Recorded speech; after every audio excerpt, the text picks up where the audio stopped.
ಕನ್ನಡದ ಸಾಂಸ್ಕೃತಿಕ channel Guruveera Kannada blog. ತಮಗೆಲ್ಲರಿಗೂ ಗುರುವೀರ ಕನ್ನಡ ಬ್ಲಾಗ್ಗೆ ಹೃದಯಪೂರ್ವಕವಾದ ಸ್ವಾಗತ ಹಾಗೂ ಯುಗಾದಿ ಹಬ್ಬದ ಶುಭಾಶಯಗಳು. ನಮ್ಮ ಸನಾತನ ಧರ್ಮದಲ್ಲಿ ನಮಗೆ ಹಿಂದೂಗಳಿಗೆ ಹಿಂದೂ ಸನಾತನ ಧರ್ಮದವರಿಗೆ ಯುಗಾದಿ ಹಬ್ಬ ಹೊಸ ವರ್ಷ. ತಮಗೆಲ್ಲರಿಗೂ ಹೊಸ ವರ್ಷದ ಶುಭಾಶಯಗಳು. ಈ ಹೊಸ ವರ್ಷದ ಶುಭಾಶಯ ಪ್ರಯುಕ್ತ ತಮಗೆಲ್ಲರಿಗೂ ತಿಳಿದ ಹಾಗೆ ಚಿಕ್ಕಸಂದಗಿ ಶ್ರೀ ವೀರೇಶ್ವರ ಶರಣರು ಇವರ ಬಗ್ಗೆ ಈಗಾಗಲೇ ಒಂದು ವಿಡಿಯೋವನ್ನು ತಮಗೆ ಕೊಟ್ಟಿದ್ದೇವೆ. ಆ ವಿಡಿಯೋದಲ್ಲಿ ಈ ಗ್ರಂಥದ ಪರಿಚಯ ಮಾಡಿದ್ದೇವೆ ಹಾಗೂ ಭಾಮಿನಿ ಹಾಗೂ ಚಂದ್ರಕಾಂತ್ ಬಿರಾದರರು ಬರೆದಂಥ ಭಾಮಿನಿ ಷಟ್ಪದಿಯಲ್ಲಿ ಬರೆದಂಥ ಪುರಾಣ ಕಾವ್ಯವನ್ನು ಕೂಡ ಅದರ ಬಗ್ಗೆ ಹೇಳಿದ್ದೇವೆ. ಈಗ ಇದು ಭಾಗ 2 ವಿಡಿಯೋ. ಈ ವಿಡಿಯೋದಲ್ಲಿ ಶ್ರೀ ವೀರೇಶ್ವರ ಶರಣರು ಅವರ ಜೀವನ ಚರಿತ್ರೆ ಬಗ್ಗೆ ಸಂಕ್ಷಿಪ್ತವಾಗಿ ಹೇಳುತ್ತೇವೆ. ಇದು ಭಾಗ 2ರಲ್ಲಿ ಅವರ ಬಾಲ್ಯ ಜೀವನದ ಬಗ್ಗೆ ಮಾತಾಡೋಕ್ಕೆ ಇಷ್ಟಪಡ್ತೇವೆ. ನೋಡಿ, ಸಿಂದಗಿ ಕರ್ನಾಟಕ ಭರತಖಂಡ, ಕರ್ನಾಟಕ ರಾಜ್ಯ, ವಿಜಯಪುರ ಜಿಲ್ಲೆ, ಸಿಂದಗಿ ತಾಲೂಕು. ಸಿಂದಗಿ ತಾಲೂಕಿಗೆ ನಗರಕ್ಕೆ ಹತ್ತಿಕೊಂಡಂತೆ 5 ಕಿಲೋಮೀಟರ್ ದೂರದಲ್ಲಿ ಹತ್ತಿಕೊಂಡಂತೆ ಚಿಕ್ಕಸಿಂದಗಿ ಗ್ರಾಮವಿದೆ. ಆ ಚಿಕ್ಕಸಿಂದಗಿ ಗ್ರಾಮದಲ್ಲಿ ಮಹಾಶರಣರು, ತ್ರಿಕಾಲ ಜ್ಞಾನಿಗಳು, ಪವಾಡ ಪುರುಷರು, ಭಕ್ತರ ಕಷ್ಟಗಳಿಗೆ ಸಹಕರಿಸಿದವರು, ನೊಂದವರ ದುಃಖವನ್ನು ಪರಿಹರಿಸಿದವರು ಶ್ರೀ ವೀರೇಶ್ವರ ಶರಣರು. ಇವರು ನಿಜ ಹೇಳಬೇಕಂದ್ರೆ ಇವರ ಊರು ಚಿಕ್ಕಸಿಂದಗಿ ಅಲ್ಲ. ಇವರು ಹುಟ್ಟಿದ ಸ್ಥಳ ಅದೇ ಸಿಂದಗಿ ತಾಲೂಕಿನ ಸಿಂದಗಿಯಿಂದ ಇಂಡಿಗೆ ಆಲ್ಮೇಲ್ ಪ್ರದೇಶಕ್ಕೆ ಹೋಗುವಾಗ, ಅಂದರೆ ಇತಿಹಾಸದಲ್ಲಿ ಆಲ್ಮೇಲ್ ಪ್ರದೇಶವನ್ನು ಎಳಮೇಲಿ ಅಂತ ಕರೀತಾರೆ. ಆ ಎಳಮೇಲಿ ಪ್ರದೇಶಕ್ಕೆ ಹೋಗುವಾಗ ದಾರಿಯಲ್ಲಿ ಕೋರಳಿ ಅಂತ ಬರುತ್ತೆ. ಕೋರಳಿಲಿ ಅಡ್ಡವಾಗಿ ಕ್ರಾಸ್ನಲ್ಲಿ ಒಂದು ದೇವರನಾವದಗಿ ಗ್ರಾಮಕ್ಕೆ ಹೋಗುತ್ತೆ. ಕೋರಳಿಂದ ಒಂದು 5 ಕಿಲೋಮೀಟರ್ ಇದೆ. ದೇವರನಾವದಗಿ ಗ್ರಾಮದಲ್ಲಿ ಇವರ ಜನನವಾಗುತ್ತೆ. ಯಾವಾಗಂತಂದರೆ ಕ್ರಿಸ್ತ ಶಕ 1845. ಅದು ನೋಡಿ, ಭಾರತ ದೇಶದಲ್ಲಿ ಬ್ರಿಟಿಷರ ವಿರುದ್ಧ ಮೊದಲ ದಂಗೆ ಯಾವಾಗ ಹೇಳುತ್ತೆ? 1857ರಲ್ಲಿ ಪ್ರಪ್ರಥಮವಾಗಿ ಬ್ರಿಟಿಷರ ವಿರುದ್ಧ ಸ್ವಾತಂತ್ರ್ಯ ಹೋರಾಟಕ್ಕಾಗಿ ದಂಗೆ ಹೇಳುತ್ತದೆ. ಯಾವಾಗ 1857ರಲ್ಲಿ ಸಿಪಾಯಿ ದಂಗೆ, ಝಾನ್ಸಿ ರಾಣಿ ಲಕ್ಷ್ಮೀಬಾಯಿ ತಾತ್ಯಾ ಟೋಪಿ ಅವರ ಕಾಲದಲ್ಲಿ. ನಾನು ಯಾಕೆ ಹೇಳ್ತೀನಿ ಅಂದರೆ ಭಾರತ ಇತಿಹಾಸ ಹೇಳಬೇಕಾಗತ್ತೆ. ಯಾವ ಸಮಯದಲ್ಲಿ ಇವರು ಕೂಡ ಕಾಣಿಸ್ಕೊಂಡ್ರು ಈ ಭಾರತ ಭೂಮಿಯಲ್ಲಿ. ಇವರು 1845 ಸ್ವಾತಂತ್ರ್ಯ ಹೋರಾಟ ಪ್ರಾರಂಭ ಆಗುವಂಥ ಸಮಯದಲ್ಲಿ ಇವರ ಜನನವಾಯಿತು. ಇವರು, ನಾನು ಹೇಳಬೇಕಂದ್ರೆ ಜಾಸ್ತಿ ಚಂದ್ರಕಾಂತ್ ಬಿರಾದರ್ ತುಂಬ ಬರೆದಿದ್ದಾರೆ, ನಾನು ಸಂಕ್ಷಿಪ್ತವಾಗಿ ಹೇಳ್ತೇನೆ. ಇವರ ಮುತ್ತಾತನ ಹೆಸರು ಶ್ರೀ ವೀರಭದ್ರಯ್ಯನವರು. ಇವರ ತಾತನ ಹೆಸರು ಶ್ರೀ ಗುರುಸಿದ್ದಯ್ಯನವರು. ತಂದೆ ಹೆಸರು ಅಯ್ಯಪ್ಪನವರು. ಇನ್ನು ತಾಯಿ ಹೆಸರು ತಾಯಿ ಹೆಸರು ಶ್ರೀಮತಿ ಲಿಂಗಮ್ಮನವರು. ಇನ್ನು ತಂದೆ ಅಯ್ಯಪ್ಪನವರು, ತಾಯಿ ಲಿಂಗಮ್ಮನವರು. ಈ ದಂಪತಿಗಳಿಗೆ ಮಗನಾಗಿ ಶ್ರೀ ವೀರೇಶ್ವರ ಶರಣರು ಹುಟ್ಟಿ ಬರ್ತಾರೆ ಈ ಭೂಮಿಗೆ. ಸುಮ್ಮನೆ ಬರೋದಿಲ್ಲ. ಹುಟ್ಟಿ ಒಂದು ತಪಸ್ಸು ಮಾಡಬೇಕಾಗುತ್ತೆ ತಂದೆ ತಾಯಿ. ನಾವು ಕೇಳಿದ ಹಾಗೆ ಭಾರತ ಭೂಮಿಯಲ್ಲಿ ಯಾವುದೇ ಒಬ್ಬ ಪುಣ್ಯಾತ್ಮರು ಮಹಾನ್ ಯೋಗಿಗಳು ಹುಟ್ಟಬೇಕಾದ್ರೆ ಅವ್ರ ತಂದೆ ತಾಯಂದಿರು ಸಾಮಾನ್ಯವಾಗಿ ಜನ್ಮ ಕೊಟ್ಟಿಲ್ಲ ಅಂಥ ಯೋಗಿಗಳಿಗೆ ತಪಸ್ಸು ಮಾಡಿ ಶಿವನ ತಪಸ್ಸು ಮಾಡೋದು, ಆಯಾ ಅವ್ರವ್ರ ಮನೆ ದೇವ್ರ ತಪಸ್ಸು ಮಾಡಿ ಬೇಡಿಕೊಂಡು ಹಾಗೆಲ್ಲ ಪಡ್ಕೊಂಡಿದ್ದಾರೆ ಯೋಗಿಗಳು. ದೇವ್ರ ಮತ್ತು ಮಕ್ಕಳು ಕೊಡ್ಬೇಕಾದ್ರೆ ಮಹಾತ್ಮರನ್ನು ಕೊಡ್ತಾನಂಥ ಪುಣ್ಯಾತ್ಮ ತಂದೆ ತಾಯಿಗಳಿಗೆ. ಹಾಗೇ ಅಯ್ಯಪ್ಪನವರು ಹಾಗೂ ಲಿಂಗಮ್ಮನವರು ದಂಪತಿಗಳು ಅವ್ರ ಮನೆ ದೇವರು ಹಲಕಟ್ಟಿಯ ಶ್ರೀ ವೀರಭದ್ರೇಶ್ವರರು. ನಿಮ್ಗೆ ಗೊತ್ತು ಹಲಕಟ್ಟಿ ವೀರಣ್ಣ ದೇವರು, ಉತ್ತರ ಕರ್ನಾಟಕದವರಿಗೆ ಗೊತ್ತಿದೆ ಹಲಕಟ್ಟಿ ವೀರಣ್ಣ ದೇವರು. ಆ ಮನೆ ದೇವರಿಗೆ ನಡ್ಕೊತಾರೆ. ತುಂಬ ಎಷ್ಟೋ ಸಲ ಮಕ್ಕಳಾಗೋದಿಲ್ಲ, ಎಷ್ಟೋ ವರ್ಷ ಮಕ್ಕಳಾಗೋದಿಲ್ಲ, ಹಂಗೆ ಹಿಂಗೆ ತಪಸ್ಸು ಮಾಡಿ ಅದೆಲ್ಲ ನಾನು ಹೇಳೋದು ಸಾಮಾನ್ಯ. ನಿಮ್ಗೆ ತಿಳಿದ ವಿಷಯ. ಕಡಿಮೆ ಸಮಯದಲ್ಲಿ ಒಂದು ಚಿತ್ರಣ ಕೊಡುವಂಥ ಪ್ರಯತ್ನ ಮಾಡ್ತೀನಿ. ದೇವ್ರಿಗೆ ನಡ್ಕೊತಾರೆ, ತಪಸ್ಸು ಮಾಡ್ತಾರೆ, ಮಕ್ಕಳು ಬೇಕು ಅಂತ ಕೇಳ್ತಾರೆ. ಹಾಗೆ ಹಲಕಟ್ಟಿ ವೀರಭದ್ರೇಶ್ವರನಿಗೆ ಬೇಡಿಕೊಂಡು ಪ್ರಾರ್ಥನೆ ಮಾಡಿ ವ್ರತ ಮಾಡಿ ಈ ಮಗನ ಪಡ್ಕೋತಾರೆ ವೀರೇಶನ್ನ. ಹಾಗೆ ಮಾಡ್ಕೊಂಡ್ಮೇಲೆ ಇವ್ರ ಪ್ರಾಥಮಿಕ ಶಿಕ್ಷಣ ದೇವರ ಅವಧಿಗೆಲ್ಲೇ ಪ್ರಾರಂಭ ಆಗುತ್ತೆ. ಒಂದು ಸ್ವಲ್ಪ ವರ್ಷ ಓದ್ತಾರೆ. ಆವಾಗಿನ ಪ್ರಾಥಮಿಕ ಬ್ರಿಟಿಷರ ಕಾಲದ್ದು ಪ್ರಾಥಮಿಕ ಶಿಕ್ಷಣ ಅಂದ್ರೇನು, ಅವಾಗೆಲ್ಲ ಶಿಕ್ಷಣ ಎಲ್ಲ ಅದೇ ಒಂದು ಹಳ್ಳಿಯಲ್ಲಿ ಯಾರೋ ತಿಳಿದವರು ವಿದ್ಯಾವಂತರು ಹೇಳುವಂಥದ್ದು, ಯಾರೋ ಮಠದಲ್ಲಿ ಗುರುಗಳಲ್ಲಿ ಅಂಥ ಒಂದು ಪ್ರಾಥಮಿಕ ಶಿಕ್ಷಣ. ಎಷ್ಟೊಂದು ಜ್ಞಾನ ವ್ಯವಹಾರಕ್ಕೆ ಎಷ್ಟು ಬೇಕು ಅನ್ನೋದು. ಈಗ ಚಿಕ್ಕಸಿಂದಗಿಯಲ್ಲಿ ಅಯ್ಯಪ್ಪನವರ ಸಹೋದರಿ ಗುರುಬಸವಣ್ಣನವರು ಅವರ ಗಂಡ ಮನೆಯಲ್ಲಿ ಅವರ ಗಂಡನ ಜೊತೆಗೆ ಶ್ರೀ ಮಲ್ಲಿಕಾರ್ಜುನ ದೇವಸ್ಥಾನದ ಧಾರ್ಮಿಕ ಕೈಂಕರ್ಯಗಳನ್ನು ನೋಡ್ಕೊಂಡು ಹೋಗ್ತಾ ಇರ್ತಾರೆ. ಕೆಲ ವಯಸ್ಸಾದಮೇಲೆ ಪತಿದೇವರನ್ನು ಕಳ್ಕೋತಾರೆ, ಗಂಡನನ್ನು ಕಳ್ಕೋತಾರೆ. ಮುಂದೆ ದೇವಸ್ಥಾನ ಉಸ್ತುವಾರಿ ಧಾರ್ಮಿಕ ಕಾರ್ಯಕ್ರಮಗಳನ್ನು ಯಾರು ನೋಡ್ಕೊಂಡು ಹೋಗ್ಬೇಕು ಅನ್ನೋಂಥ ಚಿಂತೆ ಗುರುಬಸವಣ್ಣನವರಿಗೆ ಕಾಡ್ತದೆ. ಆವಾಗ ಏನು ಮಾಡ್ತಾರೆ, ಏನಂತೂ ಹೊಳೆಯೋದಿಲ್ಲ. ಕೊನೆಗೆ ಅವರು ತಲೆಯಲ್ಲಿ ಒಂದು ವಿಚಾರ ಬರ್ತವೆ, ನಮ್ಮ ತವರು ಮನೆಯಲ್ಲಿ ನಮ್ಮ ಸಹೋದರನ ಅಯ್ಯಪ್ಪನವರ ಮಗ ವೀರೇಶ್ವರ ಇದ್ದಾರೆ, ಅವರಿಗೆ ದತ್ತಕ್ಕೆ ತೊಗೊಂಡ್ರೆ ಹೆಂಗಾಗತ್ತೆ ಅಂತ ವಿಚಾರ ಮಾಡ್ತಾರೆ. ಆ ಒಂದು ವಿಚಾರ ಬರ್ತವೆ. ಆಗ ಹೆಂಗೆ ಕೇಳಬೇಕು ಅಣ್ಣಗೆ, ಸಹೋದರ ಅಯ್ಯಪ್ಪನವ್ರಿಗೆ ಹೆಂಗೆ ಕೇಳಬೇಕು? ಅದು ಅಲ್ಲದೆ ಅಯ್ಯಪ್ಪನವರು ಲಿಂಗಮ್ಮನವರು ಕಷ್ಟಪಟ್ಟು ಮನೆ ದೇವರು ಹಲಕಟ್ಟಿ ವೀರಣ್ಣಗೆ ಬೇಡಿಕೊಂಡು ತಪಸ್ಸು ಮಾಡಿ ವ್ರತ ಮಾಡಿ ಅಷ್ಟು ಪಡ್ಕೊಂಡಂಥ ಮಗನಿಗೆ ನಾನು ದತ್ತಕ್ಕೆ ತೊಗೊಂಡು ಕರ್ಕೊಂಬರಲಿ, ಅದು ಹೆಂಗೆ ಅವ್ರು ಕೊಡ್ತಾರೆ ಸಹೋದರ? ಕೊಡೋಕ್ಕೆ ಸಾಧ್ಯ ಇಲ್ಲ, ಕೇಳೋಕ್ಕೆ ಹೆಂಗೆ ಸಾಧ್ಯ ಅದ ಅಂತ ತಿಳ್ಕೊಂಡು ಒಂಥರ ಕಸಿಬಿಸಿ ಆಗುತ್ತೆ. ತುಂಬ ವಿಚಾರ ಮಾಡ್ತಾರೆ. ಏನಕ್ಕಾಗಲ್ಲ ನೋಡೋಣ, ಪ್ರಯತ್ನ ಮಾಡೋಣ. ಕೊನೆಗೆ ಒಂದು ದಿವಸ ದೇವರನಾದಿಗೆ ಹೋಗಿ ಅಣ್ಣನ ಮುಂದೆ ತಮ್ಮ ವಿಷಯವನ್ನು ಪ್ರಸ್ತಾಪ ಮಾಡ್ತಾರೆ. ಪ್ರಸ್ತಾಪ ಮಾಡಿ ಹಿಂಗೆ ನನಗೆ ನಿಮ್ಮ ವೀರೇಶನಿಗೆ ನಾನು ದತ್ತಕ್ಕೆ ತೊಗೋಬೇಕಂತ ಮಾಡೀನಿ. ಚಿಕ್ಕಸಿಂದಗಿಯಲ್ಲಿ ಮಲ್ಲಿಕಾರ್ಜುನ ದೇವಸ್ಥಾನ ಉತ್ಸವ ನೋಡ್ಕೊಳ್ಳೋರು ಯಾರೂ ಇಲ್ಲ, ಮುಂದೆ ಯಾರೂ ಇಲ್ಲ, ಹೆಂಗೆ ನೀವು ಕಳಿಸ್ತೀರಾ ನಿಮ್ಮ ವೀರೇಶನ ಕೇಳ್ತಾರೆ. ಆದ್ರೆ ಅಯ್ಯಪ್ಪನವರು ಲಿಂಗಮ್ಮನವರು ಒಪ್ಕೊಳ್ಳೋದಿಲ್ಲ. ಮೊದಲಿಗೆ ಅವ್ರು ಒಪ್ಕೊಳ್ಳಲ್ಲ, ಯಾಕಂದರೆ ಮಗ ಪಡಿಬೇಕಾದ್ರೆ ಕಷ್ಟಪಟ್ಟು ಪಡ್ಕೊಂಡಿರ್ತಾರೆ. ಅಂಥದ್ದು ಒಬ್ಬ ಮಗನ ಹೆಂಗೆ ಕಳಿಸ್ಬೇಕು ಅನ್ನೋಂಥ ವಿಚಾರ ಬರ್ತದೆ. ಕೊನೆಗೆ ಹಿಂಗೆ ವಿಚಾರ ಮಾಡಿ ಕೊನೆಗೆ ವೀರೇಶನ ಹೇಳ್ತಾನೆ ತಂದೆ ತಾಯಿಗೆ, ನೋಡು ಈ ದೇವರನಾದಿಗೆಯಲ್ಲಿ ಯಾವ ದೇವರ ಮಲ್ಲಿಕಾರ್ಜುನ ಅಲ್ಲ, ನಾ ಇಲ್ಲಿದ್ದರೂ ಕೂಡ ಈ ದೇವರನಾದಿಗೆ ಮಲ್ಲಿಕಾರ್ಜುನ ಸೇವನೆ ಮಾಡಬೇಕು.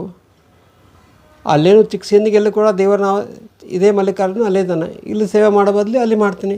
ಎಷ್ಟು ದೂರದ ದಾರಿ ಅದ, ನೀವು ಬರ್ತಾಯಿರಿ ಹೋಗ್ತಾಯಿರಿ, ಏನು ದೂರದ ದಾರಿ ಅಲ್ಲ, ಅದಕ್ಕೆ ನಾನು ಕಳಿಸ್ಕೊಡ್ರಿ ಅಂತ ಸ್ವತಃ ಬಾಲಕ ವೀರೇಶ ತಂದೆ ತಾಯಿಗೆ ಕನ್ವಿನ್ಸ್ ಮಾಡಿ ತಿಳಿಸಿ ಹೇಳಿ ಹೇಳ್ತಾನೆ. ಆಗ ಅತ್ತೆ ಗುರುಬಸವಣ್ಣನವರು ಭಾಳ ಖುಷಿಯಾಗುತ್ತೆ. ಸರಿ ಅಂತಿಕೊಂಡು ತಂದೆ ಅಯ್ಯಪ್ಪ ತಾಯಿ ಲಿಂಗಮ್ಮನವರು ಬೀಳ್ಕೊಡ್ತಾರೆ. ಮುಂದೆ ಅವರು ಚಿಕ್ಕಸಿಂದಿಗೆ ಬರ್ತಾರೆ. ಬಾಲಕ ವೀರೇಶನವರು ಚಿಕ್ಕಸಿಂದಿಗೆ ಬರ್ತಾರೆ. ಬಂದಾಗ ಅತ್ತೆಯವರು ಅವರಿಗೆಲ್ಲ ಹೇಳಿಕೊಡ್ತಾರೆ, ಹಿಂಗೆ ಮಠದ ಧಾರ್ಮಿಕ ಕೈಂಕರ್ಯಗಳನ್ನು ವಿಧಿವಿಧಾನಗಳನ್ನು ಪೂಜೆ ಪುನಸ್ಕರಣ ಎಲ್ಲನೂ ತರಬೇತಿ ಕೊಟ್ಟು ಅವ್ರಿಗೆ ಕೆಲಸ ಮಾಡೋಕೆ ಹಚ್ತಾರೆ. ಗುರುಬಸವಣ್ಣನವರ ಮನೆಯಿಂದ ಮಲ್ಲಿಕಾರ್ಜುನ ದೇವಸ್ಥಾನ ಊರ ಹೊರಗೆ ಇರ್ತದೆ.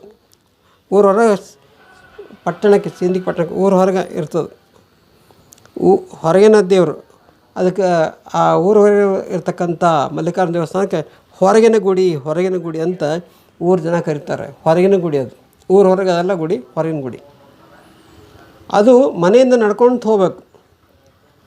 ಮನೆಯಿಂದ ನಡ್ಕೊಂಡು ಹೋಗುವಾಗ ದಾರಿ ಉದ್ದಕ್ಕೂ ಏನು ದಾರಿ ಇತ್ತಲ್ಲ, ಇವು ಬೇರೇಶ್ವರ ಏನು ಮಾಡ್ತೀವಿ ಗೊತ್ತು, ಮನೆಯಿಂದ ಸ್ನಾನ ಏನೋ ಮಾಡಿಕೊಂಡು ಪೂಜೆಗೆ ಏನೇನು ಬೇಕು, ಹಣ್ಣು ಹಂಪಲ ಕಾಯಿ ಕರ್ಪೂರ ಏನು ತೊಗೋಬೇಕಲ್ಲ ಪೂಜೆ ಸಾಮಾನುಗಳು, ಅವನ್ನ ತೊಗೊಂಡು ದಾರಿ ಉದ್ದಕ್ಕೂ ನಡ್ಕೊಂಡು ಮಡಿ ಉಟ್ಕೊಂಡು ನಡ್ಕೊಂಡು ಹೋಗುವಾಗ ಎಲ್ಲ ದಾರಿನ ಕಸ ತೆಗೆದು, ಕಸ ಕಡ್ಡಿ ತೆಗೆದು, ಅದು ತೆಗೆದು, ಆಮೇಲೆ ದಾರ್ಯಾಗ ಅಲ್ಲಿ ಇಲ್ಲಿ ಎರಿವುಗಳು ಗೂಡ ಕಟ್ಟಿರ್ತವೆ.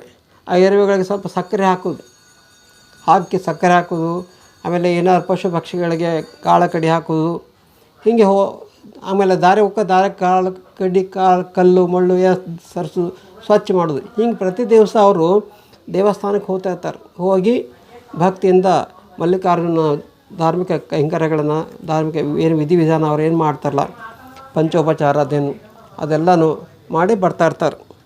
ಹೀಗೆ ದಿನದ ರೂಢಿಯನ್ನು ಶ್ರೀ ವೀರೇಶ್ವರ ಶರಣರು ತಮ್ಮ ಬಾಲ್ಯ ಜೀವನದಲ್ಲೇ ಪಡ್ಕೋತಾರೆ. ಹೀಗೆ ಅವರ ಜೀವನ ನಡೀತದೆ. ಇದು ಈ ವಿಡಿಯೋದಲ್ಲಿ ನಾನೇನು ಹೇಳ್ತೀನಿ ಅಂದರೆ, ಈ ರೀತಿ ಅವರು ದೇವರ ನಾಮದಿಂದ ತಮ್ಮ ಬಾಲ್ಯದಲ್ಲಿ ಶಿಕ್ಷಣಿಗೆ ಬರ್ತಾರೆ. ಮುಂದೆ ಒಂದು ಪವಾಡ ಹೇಳಿ ಈ ವಿಡಿಯೋನ ಮುಗಿಸ್ತೀನಿ, ಸಣ್ಣ ವಿಷಯನ. ಮುಂದೆ ಯಾಕಂದರೆ ಮುಂದಿನ ವಿಡಿಯೋಗಳೆಲ್ಲ ಪವಾಡಗಳಿದ್ದಾವೆ, ದಯವಿಟ್ಟು ಕ್ಷಮಿಸಿ. ಇಲ್ಲೆಲ್ಲ ಹೊರಗಡೆ ಶಬ್ದಗಳು ಭಾಳ ಇದ್ದಾವೆ. ಆದರೂ ನಾನು ಮಾಡ್ತಾಯಿದ್ದೀನಿ, ಸಮಯ ಮಾಡ್ಕೊಂಡು ಮಾಡ್ತಾಯಿದ್ದೀನಿ, ಬೇಕಾದ್ರೆ ಮಾಡಲೇಬೇಕಾಗಿದೆ.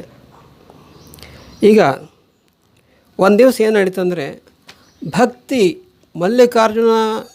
ಮಲ್ಲಿಕಾರ್ಜುನ ದೇವರು ವೀರೇಶ್ವರ ಶರಣರಿಗೆ ಹೆಂಗೆ ಒಲಿದ್ರು ಸ್ವೀಕಾರ ಮಾಡಬೇಕು. ದೇವರು ಭಕ್ತನಿಗೆ ಸ್ವೀಕಾರ ಮಾಡೋದು ಬಹು ಮುಖ್ಯ ವಿಷಯ. ಎಲ್ಲರೂ ಭಕ್ತಿ ಮಾಡ್ತಾರೆ, ಎಲ್ಲರೂ ಪೂಜೆ ಮಾಡ್ತಾರೆ, ಎಲ್ಲರೂ ಮಾಡ್ತಾರೆ. ಆದರೆ ಮಲ್ಲಿಕಾರ್ಜುನ ಸ್ವಾಮಿ ಶಿವ ಪರಮಾತ್ಮ ಒಪ್ಕೋಬೇಕು, ಶಿವನ ಒಪ್ಕೋಬೇಕು. ಅಂಥ ಒಂದು ಸಮಯದಲ್ಲಿ ಓಕೆನಾ, ಅದಕ್ಕೊಂದು ಪ್ರೂಫ್ ಬೇಕಲ್ಲ. ಶಿವ ಇವನಿಗೆ ಒಲಿದಿದ್ದಾರೆ, ಬಾಲಕ ವೀರೇಶನಿಗೆ ಒಲಿದಿದ್ದಾರೆ ಅನ್ನೋದಕ್ಕೆ ಒಂದು ಪ್ರೂಫ್ ಬೇಕು. ಅಂಥ ಒಂದು ಪವಾಡ ನಡೀತದೆ. ಏನು ನಡೀತಪ್ಪ ಅಂತ ನೋಡಿ, ಒಂದು ದಿವಸ ಪ್ರತಿ ದಿವಸ ದಿನನಿತ್ಯದಂತೆ ಅವರು ಏನು ಮಾಡ್ತಾರೆ, ಎಲ್ಲ ಮನೆಯಿಂದ ಬರಬೇಕಾದ್ರೆ ಮಡಿ ಉಟ್ಟುಕೊಂಡು ತಮ್ಮ ದಿನನಿತ್ಯದ ಕ್ರಿಯೆಗಳನ್ನು ಮುಗಿಸ್ಕೊಂಡು ದೇವರ ಪೂಜೆಗೆ, ಮಲ್ಲಿಕಾರ್ಜುನ ಸ್ವಾಮಿಯ ಪೂಜೆಗೆ ಏನು ಬೇಕು, ಹಣ್ಣು ಕಾಯಿ ಕರ್ಪೂರ ಊದುಬತ್ತಿ ನೈವೇದ್ಯ ಎಲ್ಲ ತಗೊಂಡು ಬರ್ತಾರೆ. ಬಂದಾಗ ಏನಾಗುತ್ತೆ, ಒಂದು ವಸ್ತುನ ಮರ್ತು ಬರ್ತಾರೆ. ಅದೇನಪ್ಪ ಅಂದರೆ ಬಾಳೆಹಣ್ಣು. ಒಂದು ಹಣ್ಣನ್ನು ಮರ್ತು ಬರ್ತಾರೆ. ಹಾಗೆ ಗಡಿಬಿಡಿಯಲ್ಲಿ ಬರೋತ್ನಾಗ ಬಾಳೆಹಣ್ಣು ಮನೆಯಾಗ ಉಳಿದ್ಬಿಡ್ತದೆ. ಫಸ್ಟ್ ಆಫ್ ಆಲ್ ಊರು ಹೊರಗೆ ಇರ್ತದೆ ದೇವಸ್ಥಾನ, ಮತ್ತು ಹೆಂಗಪ್ಪ ಹೋಗಬೇಕು ಹೊರಗೆ, ಸ್ವಲ್ಪ ದೂರದ ದಾರಿದ, ಅಲ್ಲೇ ಸಮೀಪ ಪಕ್ಕದಲ್ಲಿದ್ದರೆ ಹೋಗಿ ತರ್ಬೋದು. ಅದು ಯಾವಾಗ ಗೊತ್ತಾಗುತ್ತೆ ಅಂದರೆ, ಅವ್ರು ಬಾಳೆಹಣ್ಣು ಮರ್ತು ಬರ್ತಾರೆ. ಅವಾಗ ಗೊತ್ತಾಗ್ತಂದರೆ ಎಲ್ಲ ಪೂಜೆ ಮಾಡ್ತಾರೆ. ಶಿವನ ಲಿಂಗಕ್ಕೆ ಪಂಚೋಪಚಾರ 16 ರೀತಿಯ ಪೂಜೆಗಳು ನಡೀತವೆ. ಅವೆಲ್ಲ ಮುಗಿಸ್ತಾರೆ, ಎಲ್ಲ ಮಾಡ್ತಾರೆ. ಕೊನೆಗೆ ಇನ್ನೇನು ಬಾಳೆಹಣ್ಣಿನ ನೈವೇದ್ಯ ತೋರಿಸ್ಬೇಕಂತ ಅಲ್ಲಿ ತಂದಂಥ ಜಾಗದಲ್ಲಿ ನೋಡ್ತಾರೆ, ಬಾಳೆಹಣ್ಣೆ ಇಲ್ಲಪ್ಪ. ಹೆಂಗೆ ಮಾಡಬೇಕು, ಬಾಳೆಹಣ್ಣು ನೋಡ್ತಾರೆ, ನೆನಪು ಮಾಡ್ಕೋತಾರೆ. ಇಲ್ಲ ನಾನು ತಂದಿದ್ನಲ್ಲ ಆ ಬಾಳೆಹಣ್ಣು, ಎಲ್ಲಿ ಹೋಯ್ತಿದ್ದು, ತಂದಿದ್ದಿಲ್ಲ. ಅವ್ರಿಗೆ ತಂದೀನಿ, ಬಾಳೆಹಣ್ಣು ಮನೆಯಿಂದ ತಂದೀನಿ ಅನ್ನೋದು ಒಂದೇ ಗೊತ್ತು. ಆದರೆ ಆ ತಲೆಯಲ್ಲಿ ಹಾಗೆ ಇರ್ತದೆ. ಆದರೆ ಇನ್ನು ವಾಪಸ್ ಹೋಗೋದು ಯಾವಾಗ, ಹೋಗಿ ತರೋದು ಯಾವಾಗ, ಅದು ಸರಿ ಅನಿಸಲ್ಲ. ಪೂಜೆ ಹೀಗೆಲ್ಲ ಬಿಟ್ಟು ಹೋಗೋಕ್ಕಾಗಲ್ಲ ಅಂದ್ಕೊಂಡು ಏನು ಮಾಡ್ತಾರೆ, ಆಮೇಲೆ ಜ್ಞಾಪಕ ಮನೆಯಾಗ ಬಿಟ್ಟಿಲ್ಲ, ನೀ ಹೆಂಗೆ ತರೋದು, ಊರು ಹೊರಗದ, ಯಾರೋ ಅಲ್ಲಿಗೆ ಈಗಿನ ಥರ ಮೊಬೈಲ್ ಫೋನ್ ಇಲ್ಲ. ಹಲೋ ಮಮ್ಮಿ, ನನಗೊಂದು ಬಾಳೆಹಣ್ಣು ಬಿಟ್ಟು ಬಂದೀನಿ, ಸ್ವಲ್ಪ ಯಾರ ಕಡೆ ಕಳಿಸು ಅಂತ ಹೇಳೋಕ್ಕಾಗಲ್ಲ.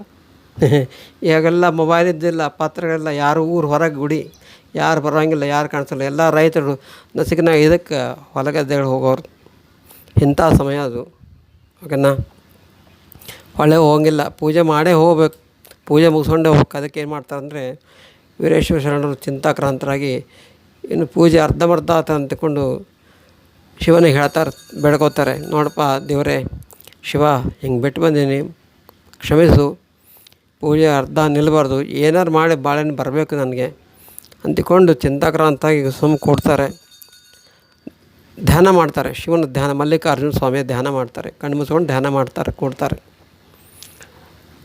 ಧ್ಯಾನ ಮಾಡಿ ಕೂತು ಸ್ವಲ್ಪ ಹೊತ್ತು ಧ್ಯಾನ ಮಾಡಿ ಆಮೇಲೆ ಕಣ್ಣು ತೆಗಿತಾರೆ. ಕಣ್ಣು ತೆಗೆದು ಏನು ಮಾಡಲಪ್ಪ ಅಂತಿಕೊಂಡು ಹೊರಗೆ ದೇಗುಲ ಇರ್ತದಲ್ಲ, ದೇಗುಲ ಕಡೆ ನೋಡ್ತಾರೆ. ಅಲ್ಲಿ ಬಾಳೆಹಣ್ಣಿದೆ. ಮನೆಯನ್ನು ಏನು ಬಿಟ್ಟು ಬಂದಿರ್ತಾರಲ್ಲ ಬಾಳೆಹಣ್ಣಿನ ಗೊಂಚಲ, ಆ ಗೊಂಚಲ ದೇಗುಲದ ಗರ್ಭಗುಡಿಯ ದೇಗುಲದ ಮೇಲೆ ಕಾಣಿಸ್ಕೋತಾವೆ.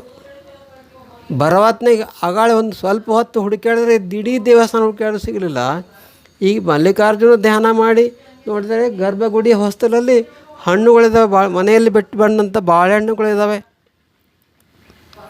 ಆಶ್ಚರ್ಯ, ಅವ ಕಣ್ಣ ನೀರು ಬರ್ತವೆ. ಇಷ್ಟು ಬೇಗ ನನಗೆ ಒಲಿದ ದೇವರೇ ನೀನು ಅಂತ ಅವರು ಆನಂದ ಬಾಷ್ಪ ಸುರಿತಾರೆ. ಯಾಕಂದರೆ ಎಷ್ಟು ಕಷ್ಟ ಇಡೀ ದೇವಸ್ಥಾನ ಹುಡುಕಾಡ್ತಾರೆ, ಒಳಗೆ ಹೋಗಲ್ಲ. ಅಂಥದ್ದು ಬಾಳೆಹಣ್ಣು ಗರ್ಭಗುಡಿಯ ದೇವಗುಲದ ಹೊಸ್ತರ ಮೇಲೆ ಬಂದು ಕೊಡ್ತಾವಂತಂದರೆ ಒಂದು ಪವಾಡ ತಾನೆ, ಅದು ಪವಾಡನೇ ಆಗಿರ್ತದೆ. ಅಂಥ ಪವಾಡ ಶಿವ ಮಲ್ಲಿಕಾರ್ಜುನ ಅವರಿಗೆ ಮನೆ ಇರ್ತಕ್ಕಂಥ ಬಾಳೆಹಣ್ಣನ್ನ ಅವ್ರ ಪೂಜೆಗೆ ತಂದು ಕೊಡ್ತಾರೆ. ಇದು ಯಾರು ಕೊಡ್ತಾರೆ? ಮಲ್ಲಿಕಾರ್ಜುನ ತಂದು ಕೊಡ್ತಾರೆ, ತಮ್ಮ ಪೂಜೆ ತಾವು ಮಾಡ್ತಾರೆ. ಆವಾಗ ಧನ್ಯವಾದಗಳು ಎಷ್ಟು ಹೇಳ್ತಾರೆ.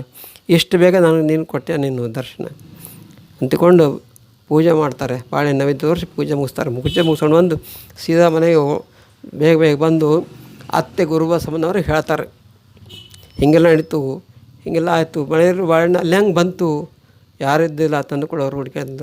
ಆವಾಗ ಗುರುಬಸಮ್ಮನವರು ಒಂದು ಮಾತು ಹೇಳ್ತಾರೆ,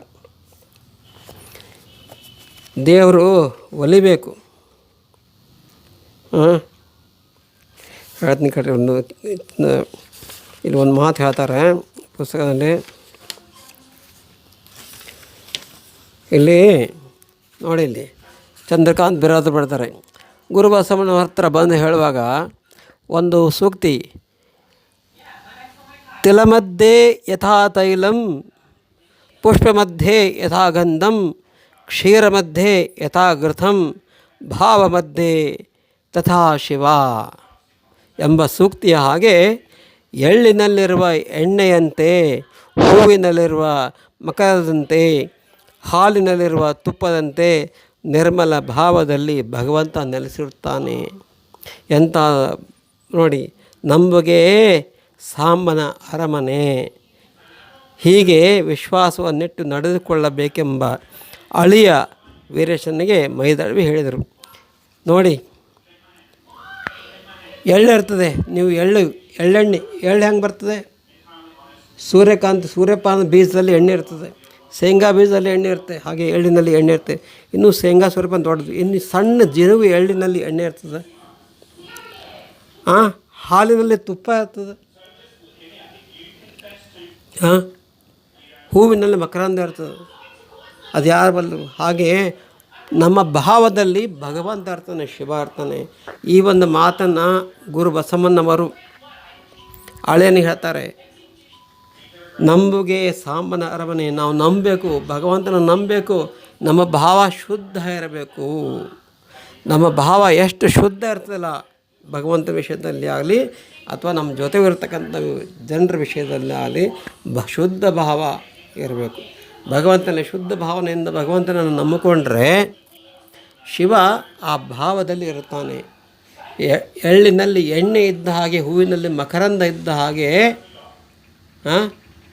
ಮತ್ತು ಅದರಲ್ಲಿ ಹಾಲಿನಲ್ಲಿ ತುಪ್ಪ ಇದ್ದ ಹಾಗೆ ನಮ್ಮ ಭಾವದಲ್ಲಿ ಭಗವಂತ ಇರ್ತಾನೆ.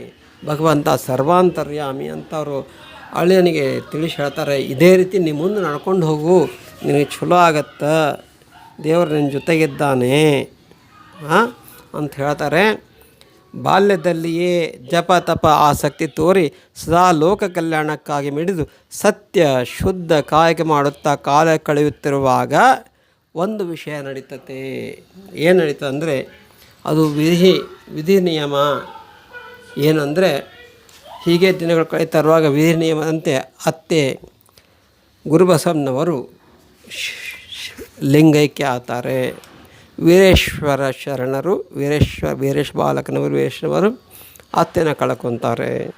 ಕಳ್ಕೊಂಡಾಗ ಭಾಳ ದುಃಖ ಆಗುತ್ತೆ. ಏನಾಗುತ್ತೆ? ದುಃಖ ಆಗುತ್ತೆ ಕಳ್ಕೊಂಡ್ರೆ. ಬದುಕನ್ನು ತೋರಿಸಿದವರು, ಧಾರ್ಮಿಕ ದಾರಿಯನ್ನು ತೋರಿಸಿದವರು, ಶಿವಲೋಕಕ್ಕೆ ದಾರಿಯನ್ನು ತೋರಿಸಿದಂಥ ಅತ್ತೆ ತಂದೆ ಅಯ್ಯಪ್ಪ, ತಾಯಿ ಲಿಂಗಮ್ಮನವರು ಜನ್ಮ ಕೊಟ್ಟು ಪ್ರಾಥಮಿಕ ಶಿಕ್ಷಣ ಕೊಟ್ಟರೆ, ಗುರುಬಸವಣ್ಣನವರು ಮಾರ್ಗದರ್ಶನ ಕೊಡ್ತಾರೆ, ದಾರಿ ದೀಪ ಆಗ್ತಾರೆ. ಇವತ್ತು ವೀರೇಶ್ವರ ಶರಣರು ಚಿಕ್ಕಸಿಂದಿಗೆಲ್ಲಿ ಅಷ್ಟು ಮಹಾ ಪವಾಡ ಪುರುಷರಾಗಿ ಇವತ್ತಿಗೂ ಕೂಡ 2025ರಲ್ಲಿ ಎಷ್ಟು ಬೆಳಕಿಗೆ ಬರ್ತಾರೆ ಅಂದರೆ ಅದಕ್ಕೆ ಕಾರಣ ಗುರು ಬಸವಣ್ಣನವರು. ಚಿಕ್ಕಸಿಂದಿ ಶರಣರು ನೆನೆಬೇಕಾದ್ರೆ ಅವರ ಹಿಂದೆ ಯಾರಿದ್ದಾರೆ ಅಂದರೆ ಅವರ ಅತ್ತೆ ಗುರು ಬಸವಣ್ಣನವರಿದ್ದಾರೆ. ಒಬ್ಬ ವ್ಯಕ್ತಿಯ ಯಶಸ್ವಿನ ಹಿಂದೆ ಒಬ್ಬ ಮಹಿಳೆ ಇರ್ತಾರಂತೆ. ಇವತ್ತೇನು ಗಾದಿ ಮಾತು ಹೇಳ್ತಾರಲ್ಲ, ಹಾಗೆ ಚಿಕ್ಕಸಿಂದಿ ವೀರೇಶ್ವರ ಶರಣರ ಹಿಂದೆ, ಯಶಸ್ಸಿನ ಹಿಂದೆ ಅವರ ಅತ್ತೆ ಗುರು ಬಸವಣ್ಣನವರಿದ್ದರು. ಓಕೆನಾ? ಎಷ್ಟು ಮುಂದೆ ಅವರು ಏನಾಗುತ್ತಂದರೆ, ಇಷ್ಟೆಲ್ಲ ಆದಮೇಲೆ ಕೆಲವು ದಿವಸ ಆದಮೇಲೆ ಇನ್ನೇನು ಮುಂದೆ ಪ್ರಶ್ನೆ ಬರುತ್ತೆ. ಏನು ಬರುತ್ತಪ್ಪ ಅಂದರೆ, ವೀರೇಶ್ವರ ಶರಣರು ಚಿಕ್ಕಸಿಂದಿಯಲ್ಲಿ ಒಬ್ಬರೇ ಆಗಿಬಿಡ್ತಾರೆ ಮನೆಯಲ್ಲಿ. ಅವರು ಊಟದ ವ್ಯವಸ್ಥೆ ಯಾರು? ಅಡುಗೆ ಮಾಡೋರು ಯಾರು? ಮನೆ ನೋಡ್ಕೊಳ್ಳೋರು ಯಾರು? ದೇವಸ್ಥಾನ ನೋಡ್ಕೊಳ್ಳೋರು ಯಾರು? ಒಬ್ಬ ಜೀವನ ಸಂಗಾತಿ ಬೇಕನ್ನುವಂಥ ಪ್ರಶ್ನೆ ಬರುತ್ತದೆ ಎಲ್ಲರಿಗೂ. ಚಿಕ್ಕಸಿಂದಿಗೆಯಲ್ಲಿ ಮತ್ತು ದೇವರನಾವದಿಯಲ್ಲಿ ಎಲ್ಲರಿಗೂ ಆ ಪ್ರಶ್ನೆ ಕಾಡ್ತದೆ. ಅದಕ್ಕೆ ಎಷ್ಟೋ ಜನ ಹೇಳ್ತಾರೆ, ಆದರೆ ವೀರೇಶ್ವರ ಶರಣರಿಗೆ ಅದು ಇಷ್ಟ ಇರಲ್ಲ. ಸಂಸಾರಕ್ಕೆ ಬಂಧನ ಪಡೆಯೋದು ಇಷ್ಟ ಇಲ್ಲ, ಹೆಂಡತಿ ಮಕ್ಕಳು ಬಂಧನ ಬೇಡ, ವೈರಾಗ್ಯ ಬೇಕು, ವಿರಕ್ತಿ ಬೇಕು ಅನ್ನುವಂಥ ದೃಢ ನಿರ್ಧಾರ ಹೊಂದಿರ್ತಾರೆ ಅವರು. ಈ ಚಾನಲ್ಗೆ ಸಬ್ಸ್ಕ್ರೈಬ್ ಮಾಡಿ, ಲೈಕ್ ಕೊಡಿ, ಶೇರ್ ಮಾಡಿ ಮತ್ತು ಐಕಾನ್ ಬೆಲ್ಲನ್ನು ಕ್ಲಿಕ್ ಮಾಡಿ. ಧನ್ಯವಾದಗಳು.